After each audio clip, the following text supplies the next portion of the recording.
Look, one of the ironies of all this is that our policy towards China after the end of the Cold War, after the Soviet collapse in 1991, actually was a triumphalist policy that assumed that all Eastern Bloc type countries, all Soviet style communist parties would then collapse. So in fact, we went too far with the idea that the Cold War would it'd be axiomatic that all communist systems would fall. All we had to do was enrich a middle class in China, and it was inevitable that they were going to go. The Chinese Communist Party would go to the way of the Soviet Communist Party.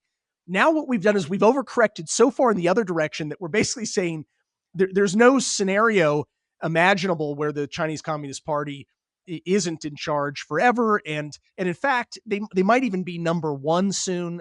There's this sort of defeatism, this twinge of defeatism that I pick up particularly in pockets of the Republican Party, that hey, they're going to beat us at a lot of stuff, so we might as well just try not to provoke them and accommodate them where we can. They're going to outspend us militarily, and in fact, according to the American Enterprise Institute, they've almost matched our military spending. Oh well, we can't compete with that anymore. Let's just let China kind of have its way in the world, and we're not going to draw red lines, or we're going to draw them a lot closer to shore going forward.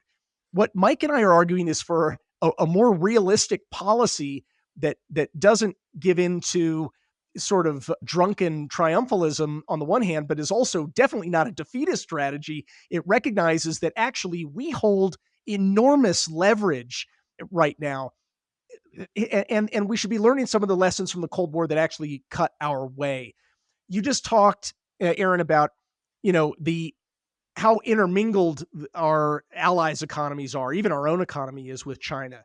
It turned out that we were able to use that to our advantage against the Soviets eventually. When we, late in the Cold War, after the Soviets had gained significant market entry into Western Europe for their energy supplies, that ended up serving as leverage against the Soviets. We turned it around against them when President Reagan persuaded the Saudis to increase oil production. The price of oil came down.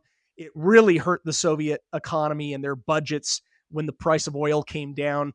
And we were able to start threatening even their access to the West.